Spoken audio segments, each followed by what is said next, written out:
Hey guys, this is Vince. You might know me as Lawyer Vince from my How to Convince Instagram or TikTok page. Thank you so much for being here. This is my brand new YouTube platform, and this is the first ever long form YouTube video we're doing so we can do more of a deep dive in some of the topics that we discuss on my Instagram and TikTok. And if you're new here, no, this isn't about law. This page is about learning how to speak up, stand your ground, and saying the right thing when it matters the most. I teach real life communication skills, things that lawyers use in the courtroom and people like you use every single day. So, thank you so much for joining me on this journey. And I promise you, if you hang tight and you ride this journey out with me, you will improve your communication skills and it will transform your life. If you ever are in a moment where you look back and you think, oh man, I wish I would have said that, well, you are in the right place. So, a little bit about me. I want to share some backstory. Most of you guys don't know that I'm an only child. I grew up here and born here in America, but my parents are from China and Taiwan. And when they came to America, they had nothing. They didn't even speak English. They worked as servers and dishwashers at a Chinese restaurant, and they just couldn't communicate. And because of that, I grew up in an environment where there was so much miscommunication. I spoke Chinese as my first language, but then as I grew older, I spoke English and my English was better than theirs. And then there was just a clear barrier of communication with my parents. And oftentimes I felt like they didn't know how to express themselves, and neither did I. And so I had to learn at an early age how to communicate, how to read between the lines. When my parents were upset and they didn't know how to express themselves, that I read that as, no, they just love me, but don't know how to convey it.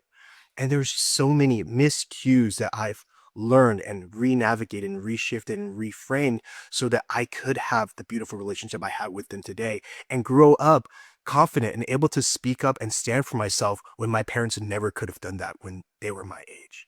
And I just learned so many amazing, powerful skills that have kind of geared me towards pursuing my career as a lawyer. And I realized as a lawyer, I could do something that my parents felt like they couldn't do, which was be able to protect my family, be able to stand up against people that were wrong or fighting against justice and being a voice for the voiceless. And honing my skills as an amazing communicator in that context has translated to me having amazing relationships with people and being able to communicate in a way that's effective, right? People think that being a lawyer, it's all about arguments and being winning or losing or it's a competition, but it really is. Being a lawyer is learning how to read people and learning how to communicate in an effective and even simple way. So I'm so excited for you guys to be here with me now on this journey. And if you ever catch yourself freezing up, feeling like you're being talked over, feeling like you've been getting disrespected and not having the right words to say, but saying things that might have burned bridges. Well, now you're in a place where you can learn the right things to say, the right way to say it. And I just couldn't be more grateful that you guys have taken the effort to be here with me. And that takes a lot of self-awareness. And I want to give you a lot of credit for being here. So let's get straight into it. For our first lesson in this video, we're going to discuss why you struggle to speak up. For many of us, we struggle to speak up because we're afraid to hurt other people's feelings, right? We're trying to avoid conflict, or maybe we feel like we are afraid to get judged or rejected. And oftentimes that makes us want to blend in. We stay quiet. We don't try to stand out. When in reality, confidence isn't arrogance. Clarity isn't rude. Boundaries aren't mean, right? And that's what we're here to practice today, is to teach you that not only what you say is important, but how you say it is just as important. And that takes practice. So let's start today with just 3 simple language shifts that's going to completely change your conversation. 1, stop saying, I'm sorry, but. I know it sounds polite, but you don't need to be apologizing before you're saying what you need to say. Before you stand up for yourself, why do you need to put that in there, right? It just makes you sound so weak and it makes it seem like you are already doing something wrong when you haven't done anything worth apologizing for. So, for example, if someone had asked you to stay late at work, most of us might say, I'm sorry, but I don't think I can stay late tonight. Instead of saying that, try this instead. I won't be able to stay late tonight, but I'll make sure that everything's in order so that we don't have any delays tomorrow. That's clear, respectful, and it shows that you have a very clear boundary that you've set for yourself. 2, when someone disrespects you, I want you to skip the clapback. I know it's hard when someone's being rude or passive aggressive. Your knee-jerk reaction is to hit it right back at them, to make them eat their own words and feel the same level of disrespect that you just felt. But in reality, when you're fighting fire with fire, that really gets you nowhere. And if anything, that's just going to escalate the situation and lead to a blown up argument.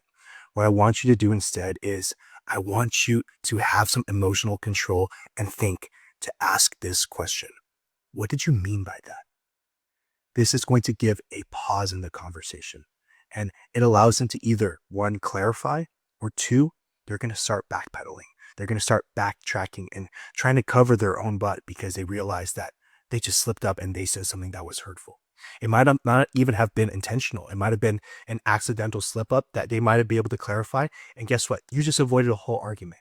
Or if they did clarify and you realize this person is an awful person, why are they saying that?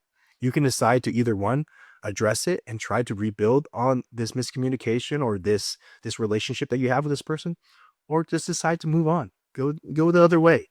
And maybe this is not someone that you really want in your life. So asking that question allows you to get there. But by clapping back, you're not going to get anywhere. 3, when emotions run high, I want you to stay calm and be specific.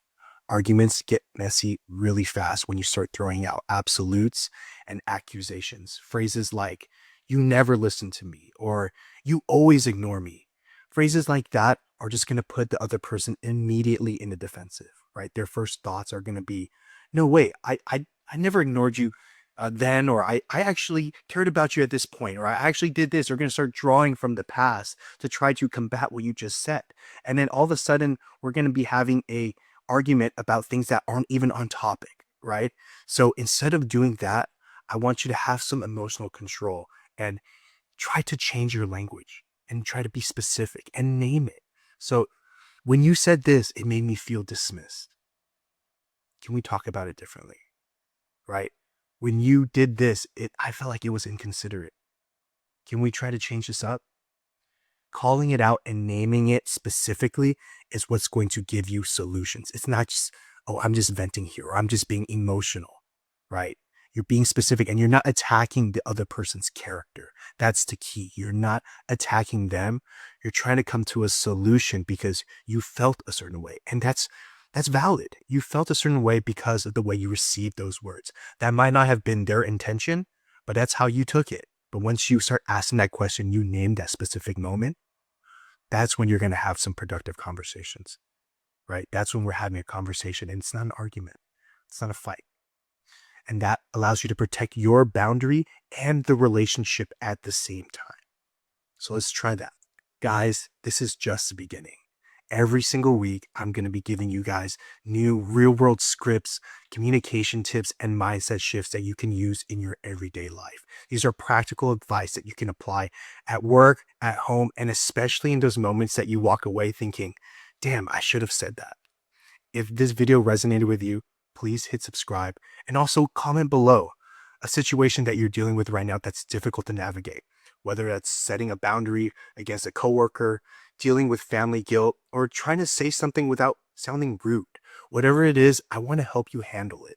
And if you made it this far, you got at the end of this video, you guys are a part of the How to Convince community, and it's an amazing place to be. And I'm so honored to be a part of this self-development journey with you.